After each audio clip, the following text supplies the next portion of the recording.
Vamos a ver el día de hoy el capítulo 13, ¿verdad? Y adentrarnos en la segunda parte de cómo se instaló la iglesia, ¿verdad?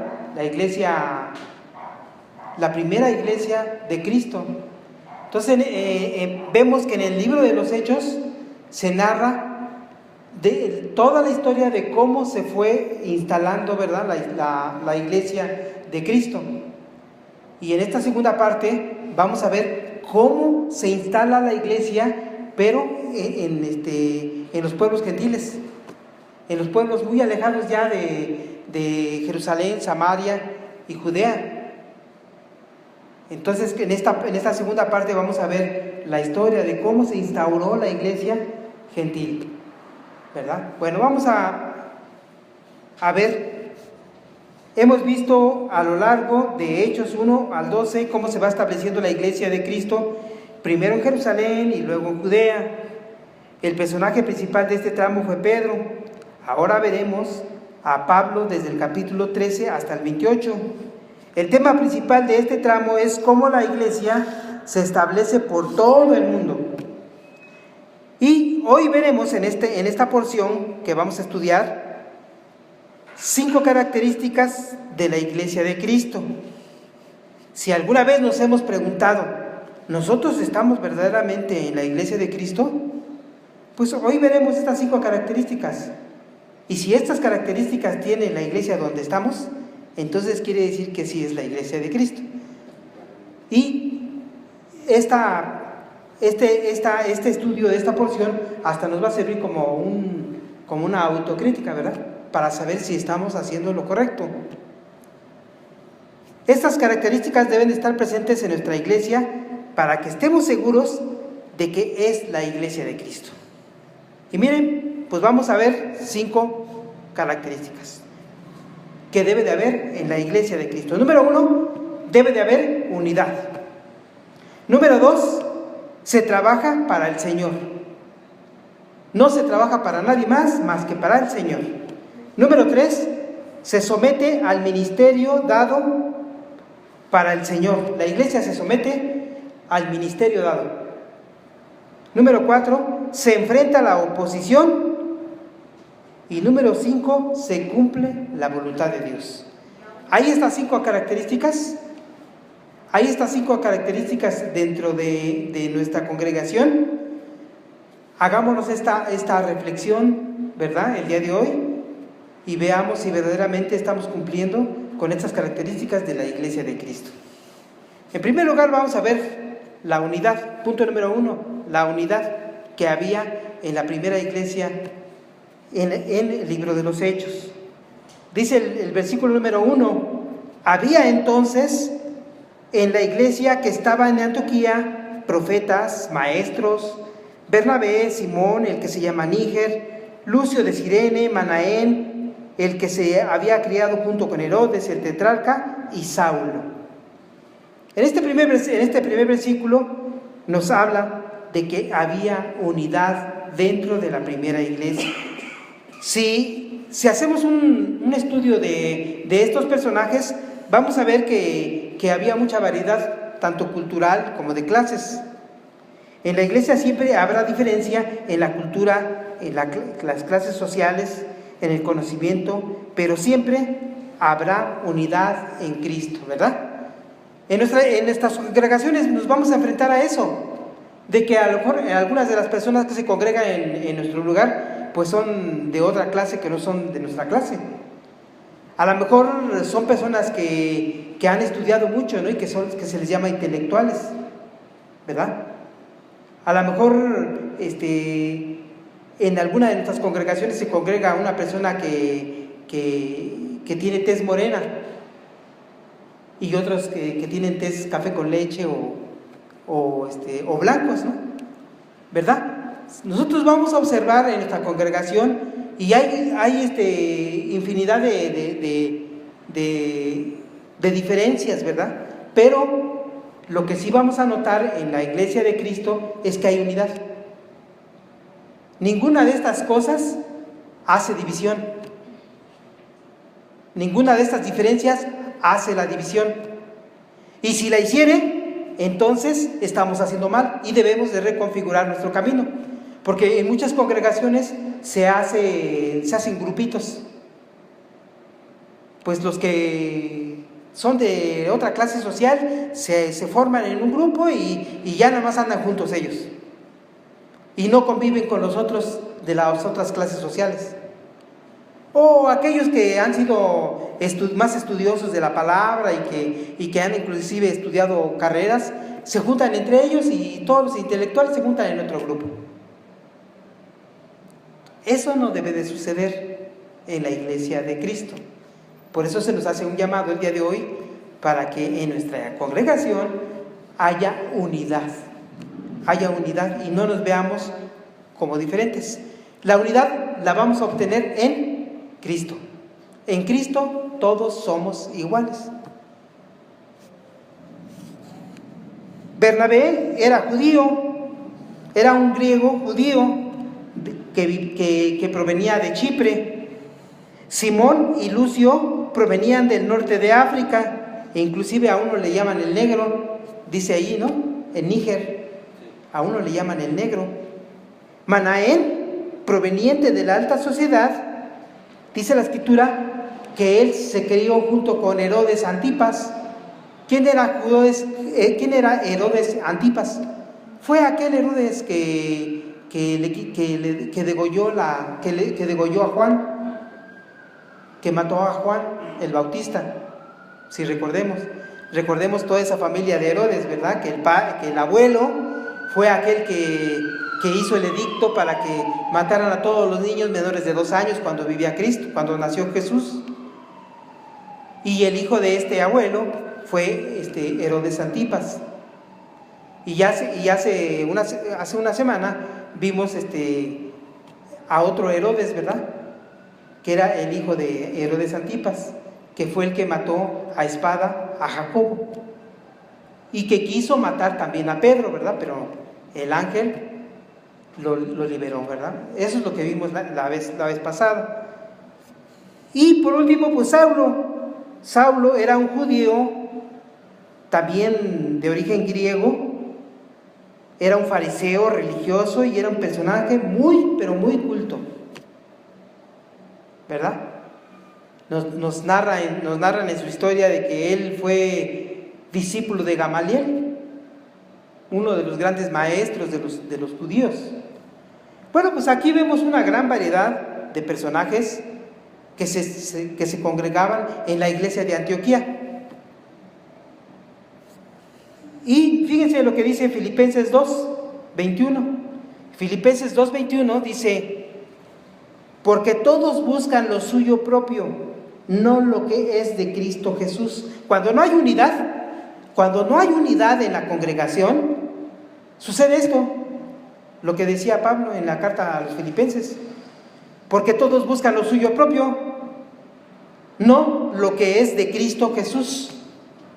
Entonces, para que haya unidad, todos debemos de estar buscando el propósito de nuestro Señor Jesucristo y no nuestros propios intereses, ¿verdad? Y esto es lo que sucede en muchas congregaciones hoy en día, de que todos están jalando para su molino, como dicen por ahí, ¿no? Que todos están viendo por sus propios intereses y están haciendo cada uno lo que ellos quieren. Y esto provoca la falta de unidad. Entonces, en la primera iglesia vemos que había unidad en la iglesia, en la primera iglesia, en la iglesia primitiva, como así le llamamos a la primera iglesia. Ahora, como punto número 2, vamos a ver que se trabaja para el Señor. ¿La iglesia de Cristo trabaja para sí o trabaja para el Señor? Para el Señor trabaja. Vamos a ver en este punto número 2 cómo nos lo dice la Escritura. Dice el punto número 2: ministrando estos, ¿quiénes? Todos ellos, los que dijimos, los que se congregaban en la iglesia de Antioquía, ministrando estos al Señor y ayunando, dijo el Espíritu Santo: apartadme a Bernabé y a Saulo para la obra a que los he llamado. Entonces aquí vemos una palabra muy importante que dice la Escritura, ministrando al Señor. ¿A quién estaba ministrando la iglesia? ¿A Dios o a los congregantes? A Dios, dice aquí la Escritura, ministrando estos al Señor. Esta es una característica de la iglesia de Cristo. Es muy importante que lo tengamos en nuestra mente. Nosotros aquí estamos congregados para ministrar ¿a quién? Para ministrar a nuestro Señor. Ministrar, la palabra ministrar significa alabar. Alabar. Alabar a Dios. Todos nosotros nos congregamos el día de hoy para ministrar a nuestro Señor. Todo lo que hacemos lo tenemos que hacer como para nuestro Señor. Pero ¿qué es lo que pasa? Sí se han dado cuenta de que en muchas congregaciones sucede de que la iglesia está ministrando a los congregantes y que cada día se quieren amoldar más a los congregantes. ¿Qué? Porque los congregantes quieren un salón más grande para los niños. Bueno, pues hace todo lo posible para que se tenga ese salón más grande. ¿Qué? Porque los congregantes quieren que se hable un poco más de las finanzas. Bueno, pues entonces vamos a acomodar la prédica para hablar todo un mes de las finanzas. ¿Qué? Porque los congregantes necesitan un espacio mejor para estacionar sus coches. Pues entonces vamos a contratar un estacionamiento que nos dé cabida para todos los coches, ¿no? De los que van a llegar. Si se dan cuenta, toda esta congregación, toda esta iglesia está ministrando a los congregantes. Se está preocupando por las necesidades de los congregantes. Y yo no digo que no lo hagamos, pero nuestra prioridad es ministrar todo lo que hagamos en el culto, sea para ministrar a nuestro Señor, para alabarlo y bendecirlo a Él, ¿verdad? Bueno, pues aquí vemos que esta iglesia de Antioquía, que era la segunda iglesia más importante que existía en esos momentos. ¿Cuál era la primera?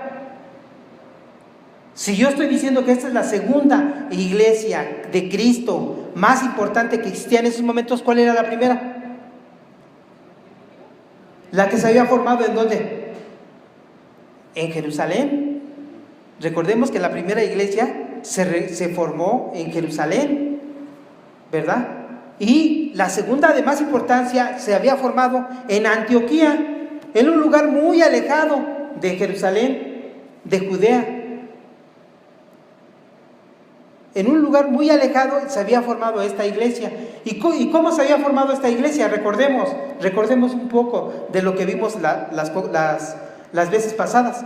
Nosotros vimos en capítulos anteriores de que nuestro Señor Jesucristo permitió la persecución. ¿Y por qué permitió la persecución nuestro Dios?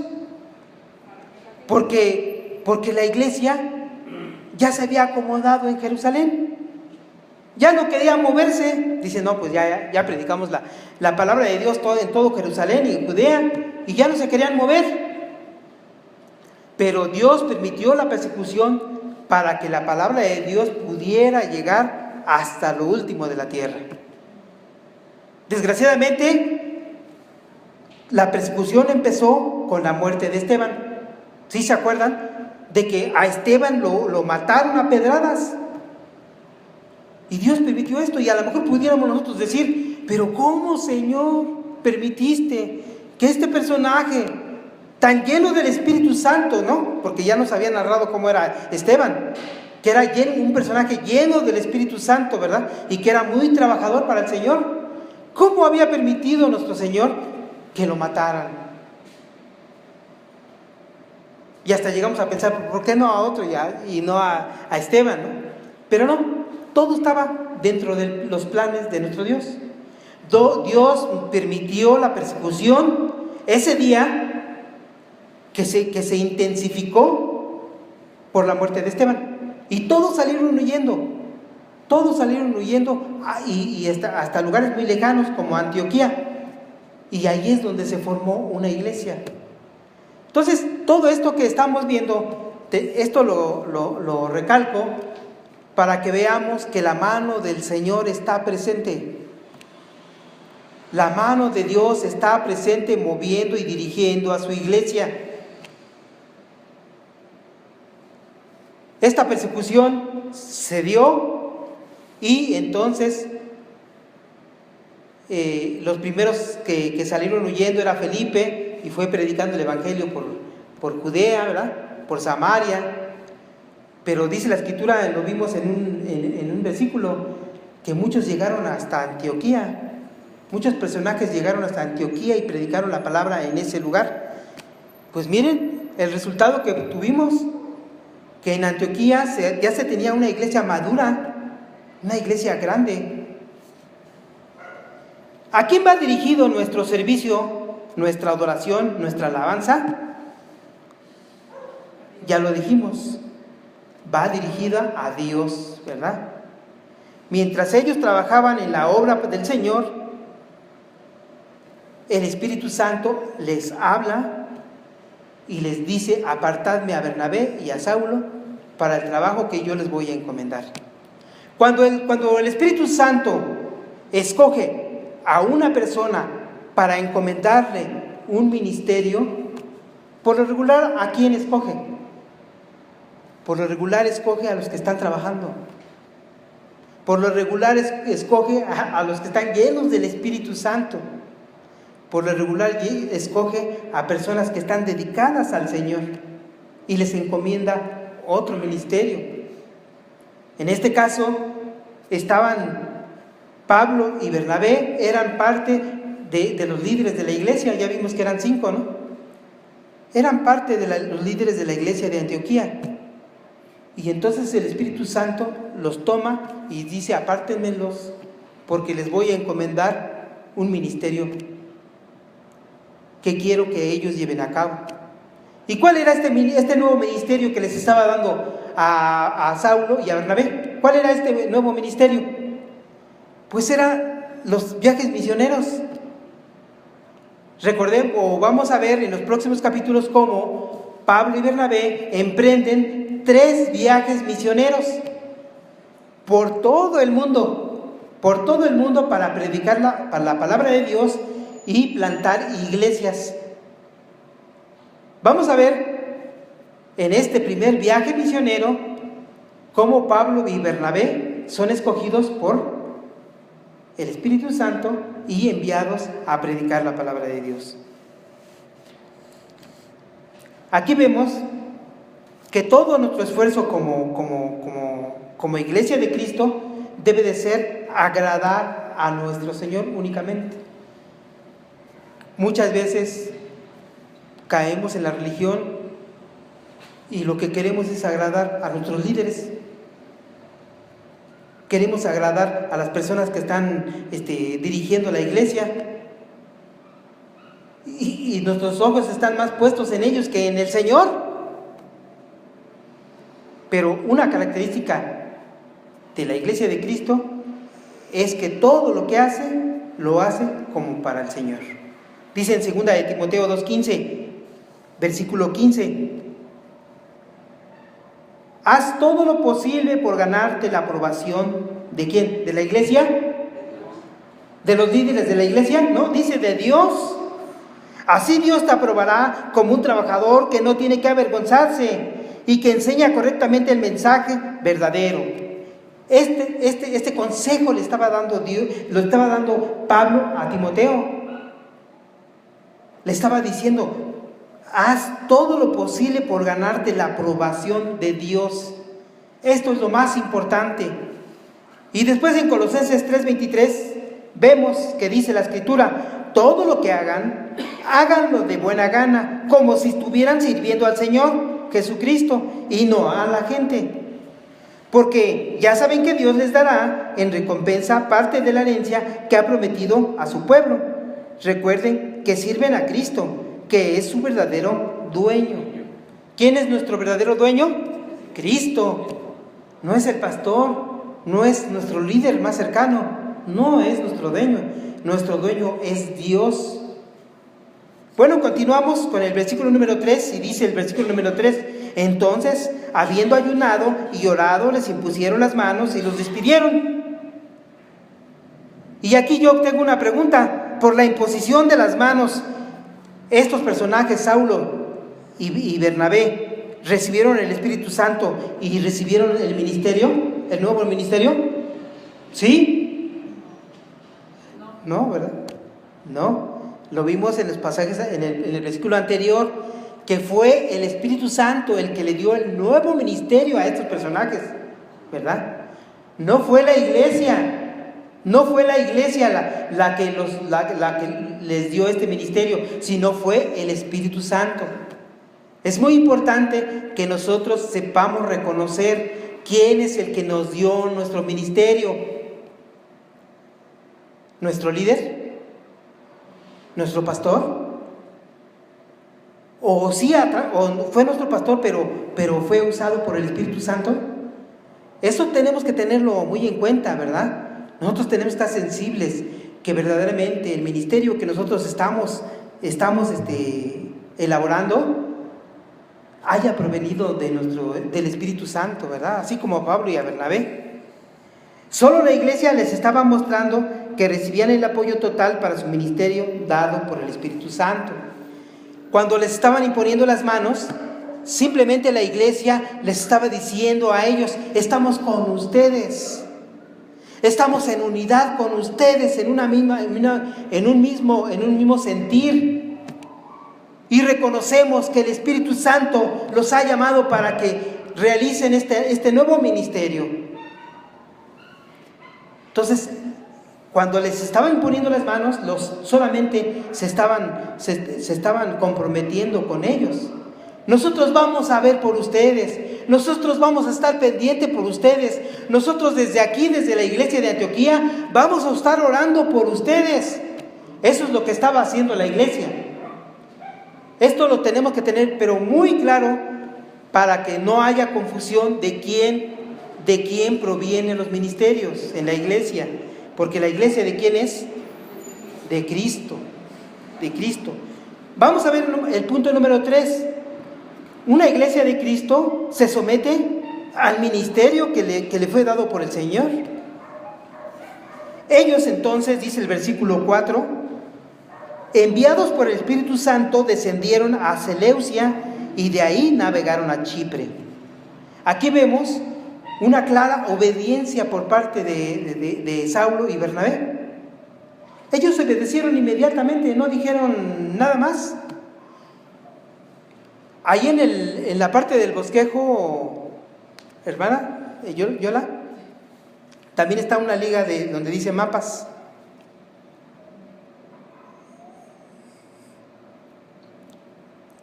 No, en la parte, ¿cómo se llama? En la página de la iglesia. En la página de la iglesia también hay una liga donde dice mapas. Sí. Para que veamos exactamente dónde estaban situados ellos en su ministerio. Pablo y Bernabé se dirigen hacia donde se les había mandado sin oponerse. Dios dispone de su cuerpo como Él quiere. ¿Quién es el cuerpo de Cristo? Nosotros, la iglesia, ¿verdad? Y Dios va a disponer de Él. Dios va a disponer de Él como Él quiere.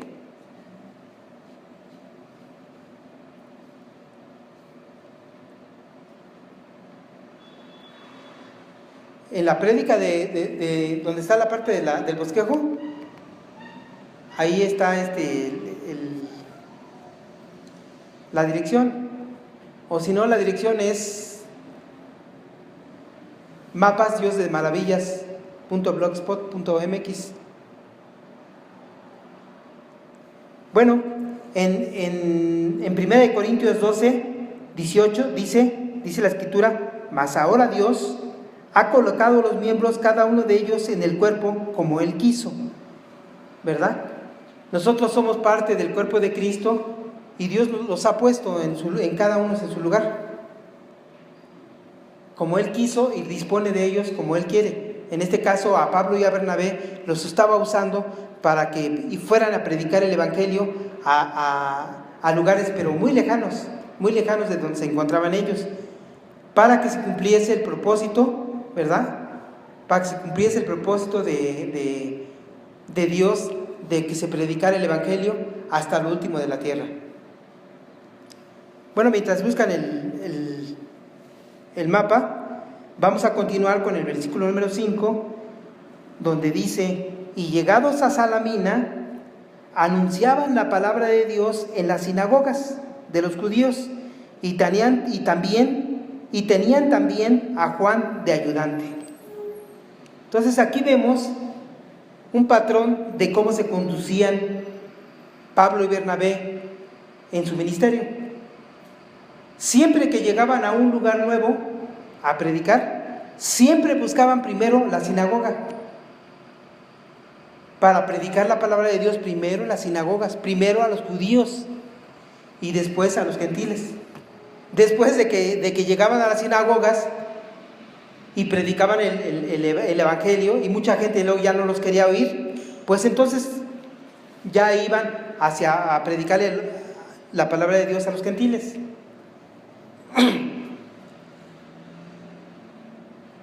Aquí hay algo muy interesante que dice que tenían como acompañante a Juan, y este Juan es Juan Marcos, del que dijimos que escribió el Evangelio. Él era uno de sus ayudantes que andaba pues cargando las maletas, yo creo, andaba cargando las maletas y andaba como ayudante en su viaje misionero. ¿Quién era este Juan Marcos? Juan Marcos provenía de Jerusalén, él provenía de Jerusalén, y Juan Marcos era el hijo de María, donde estaba reunida la iglesia en Jerusalén. ¿Se acuerdan cuando Pedro fue liberado por el ángel? Y lo primero que fue a la casa de María, fue a tocar, ¿no? Y que no le abrían, ¿se acuerdan, no? ¿Cuál María? ¿La María hermana de Marta o la María? No, María, una discípula de Cristo, María nada más, ¿verdad? Y ella tenía un hijo que se llamaba Juan Marcos. Este es de dónde provenía Juan Marcos. Bueno, aquí en el mapa nosotros vemos cómo en Antioquía estaba situada la iglesia. Si vemos más para abajo está Jerusalén, ya muy lejos de Antioquía. Miren, estaba Jerusalén, estaba Cesarea, estaba Damasco, y Antioquía ya estaba casi llegando a Siria.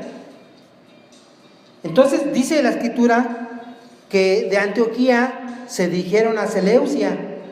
Seleucia era un lugar de embarcaciones, donde de ahí iban a salir para la iglesia, para el lugar donde estaba Pafos.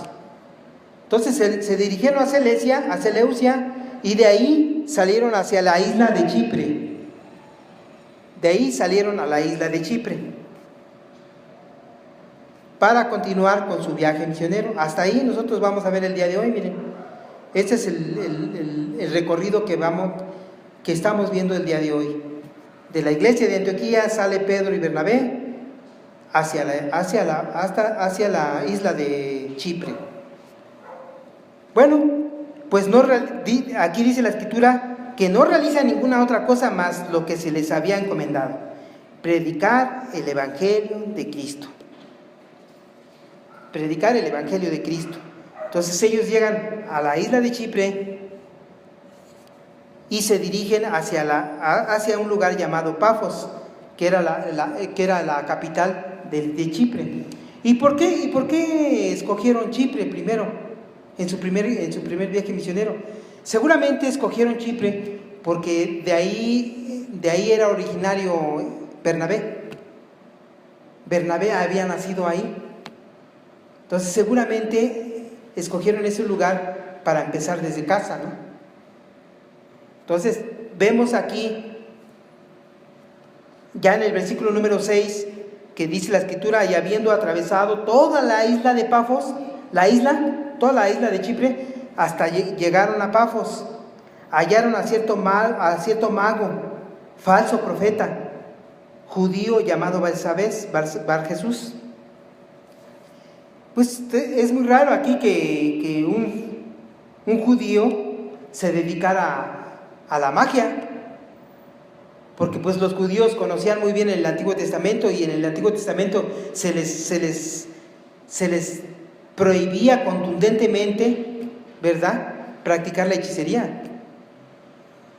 Pero este llamado Bar Jesús, que su nombre significa hijo de salvación, Bar es hijo y Jesús es salvación, significaba hijo de salvación, pero pues realmente el trabajo que estaba haciendo no era ese, y era un falso profeta. Aquí Lucas lo identifica claramente como un falso profeta. Estaba engañando a las personas que estaban junto a él. Y dice ya en el versículo número 7 que estaba con el procónsul Sergio Paulo, varón prudente. Sergio Paulo era el gobernante de la isla de Chipre, y recordemos que Pafos era la capital, y ahí estaba instalado el gobierno, y el gobernador era este personaje llamado Sergio Paulo. Dice la escritura que era un varón prudente. Él seguramente escuchó que habían llegado a ese lugar Pablo y Bernabé, y que estaban predicando la palabra de Dios. Entonces este varón prudente, yo creo que su prudencia se definía porque quería escuchar también la palabra de Dios, ¿verdad? Estaba abierto para escuchar todas las religiones que hubieran, a tal grado de que tenía dentro de su gente a este Bar Jesús, a este profeta profeta falso de origen judío. Entonces, al oír que estaban ahí Pablo y Bernabé, pues los mandó a llamar. Llamando a Bernabé y a Saulo, deseaba oír la palabra de Dios. Deseaba oír la palabra de Dios. Entonces aquí vemos toda esta historia que estábamos ahorita viendo, está desencadenando en este punto. ¿Cuál era el objetivo? El objetivo era predicar la palabra de Dios en todos esos lugares, pero en especial predicarle la palabra a este personaje. Aquí nuestro Dios tenía a una cita divina, lo que nosotros le llamamos el evangelismo, ¿no? Tenía una cita divina, ya tenía preparado un hombre para escuchar la palabra de Dios. Ya lo había preparado, ya el Espíritu Santo seguramente había trabajado con él con tiempo anterior, y este personaje tenía interés en escuchar la palabra de Dios, ¿verdad? Entonces toda esta historia desemboca, o el desenlace es que le predicaran al procónsul, al procónsul la palabra de Dios. Y vamos a ver ya el punto número 5, que una iglesia de Cristo, la verdadera iglesia de Cristo, se enfrenta a la oposición. Todo aquel que tenga un ministerio dado por Cristo, dado por el Espíritu Santo, seguramente va a tener oposición. Seguramente va a tener oposición en el cumplimiento de la voluntad de Dios. Pero ¿qué tenemos que hacer ante esta oposición? Lo que hizo Pablo y Bernabé. ¿Qué es lo que hicieron? Perseverar, porque este personaje, Elimas, no los dejaba llegar hacia este gobernante, no los dejaba llegar a él para que le predicara la palabra, ¿verdad? Pero ¿qué estaban haciendo Pablo y Bernabé? Perseverando para llegar y predicar la palabra. Estaban enfrentando la oposición. Punto número 8 del versículo que estamos estudiando.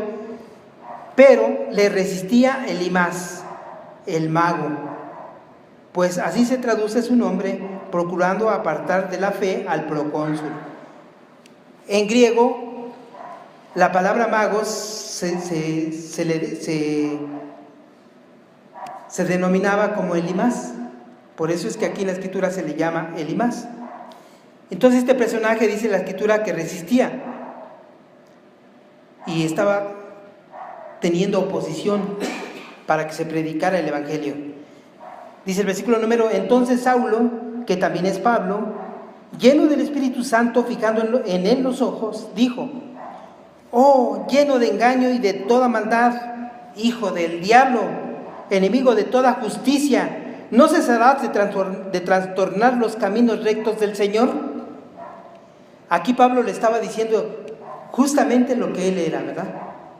Le estaba diciendo: tú no eres un hijo de Dios, luego entonces tú eres hijo del diablo, que te opones a la voluntad de Dios. Ya vimos en prédicas anteriores cómo muchos personajes durante toda la historia de la humanidad se han opuesto, ¿verdad? Se han opuesto a la voluntad de Dios. Pues aquí tenemos uno más, a Elimas el mago.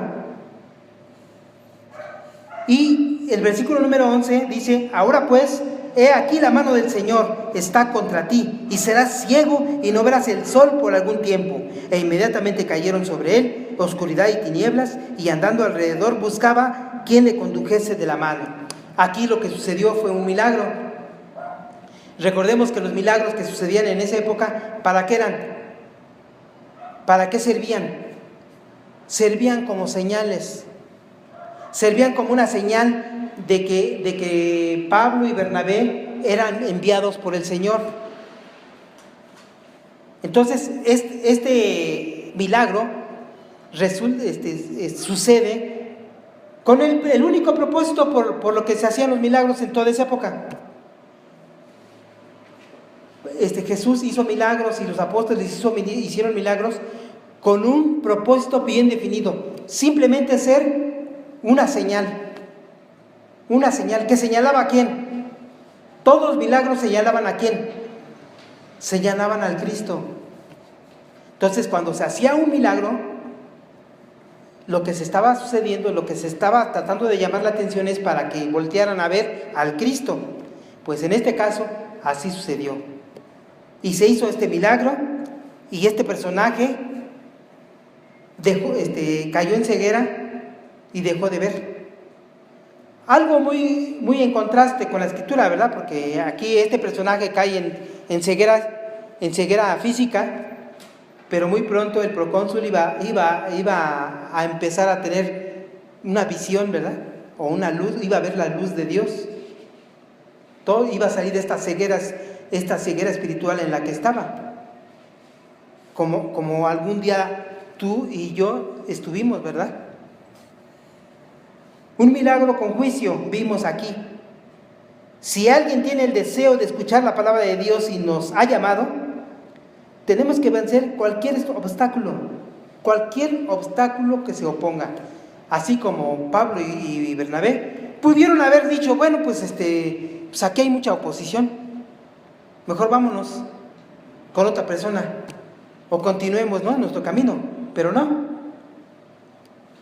Cuando tú tienes, pero muy claro en tu corazón, de quién te puso en este ministerio donde tú estás, aunque haya oposición, tienes que llevarlo a cabo.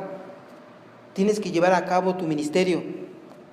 Porque todo lo que hagamos, dice la Escritura, lo tenemos que hacer como para el Señor, ¿verdad? Y por último vamos a ver el punto número 5, donde vemos de que se cumple al final, una iglesia de Cristo, una característica de la iglesia de Cristo es que al final cumple con la voluntad de Dios.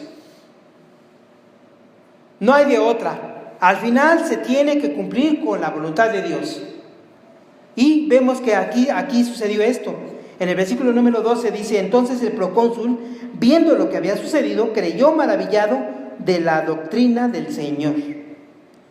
Este personaje no quedó maravillado por el milagro, dice la Escritura, sino quedó maravillado por la doctrina del Señor, por lo que le habían predicado.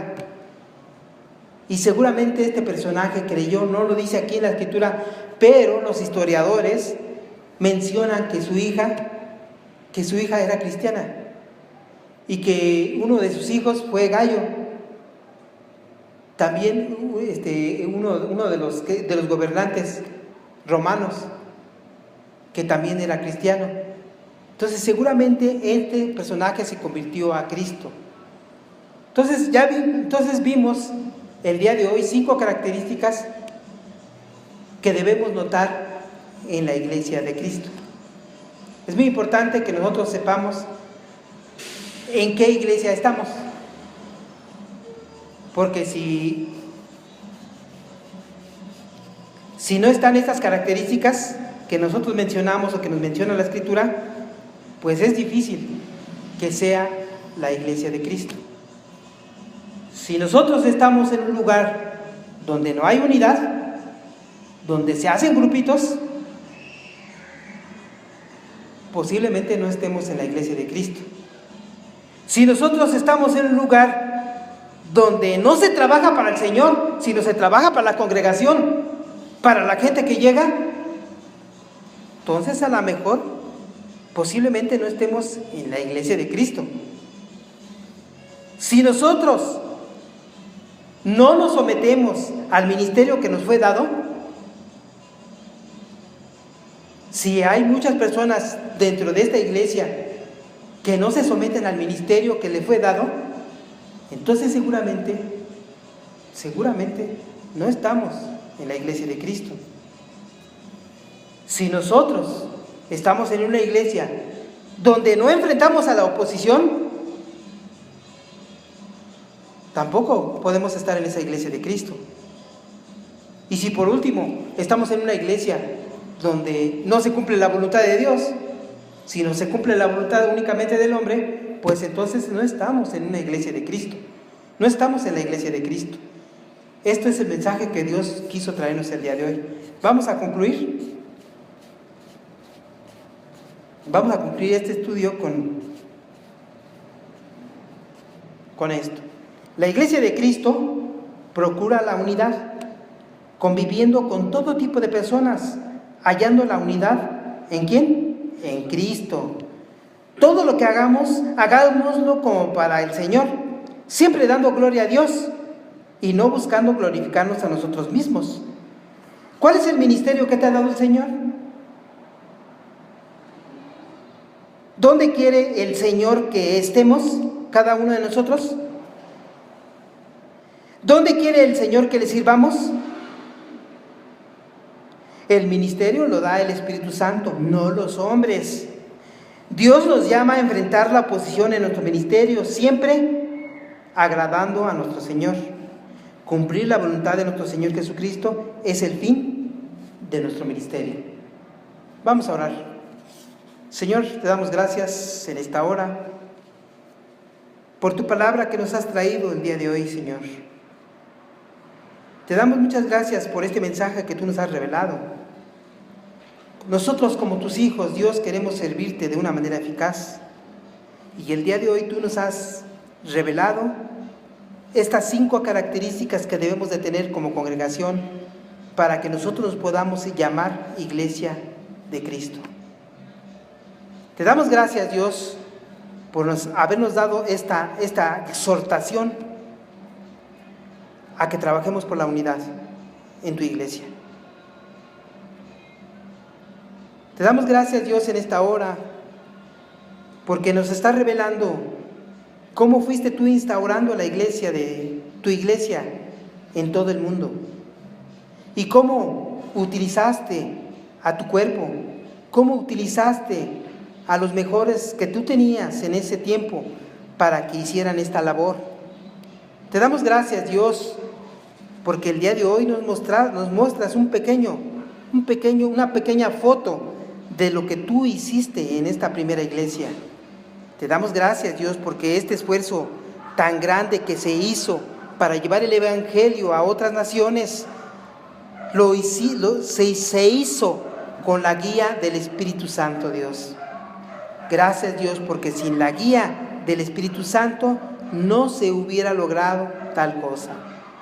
Te damos gracias, Dios, en esta hora, porque estas características que hemos nombrado el día de hoy, queremos tenerlas como congregación.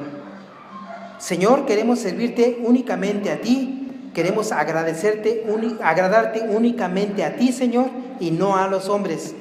Señor, queremos ser tus siervos fieles. Reconocemos, Señor, que somos tus esclavos. Señor, reconocemos que tú pagaste un precio muy alto por nuestra libertad y que nos has traído a vivir a tu reino. Y ahora nosotros nos debemos a ti, Dios. Te damos gracias porque nos has revelado esto el día de hoy.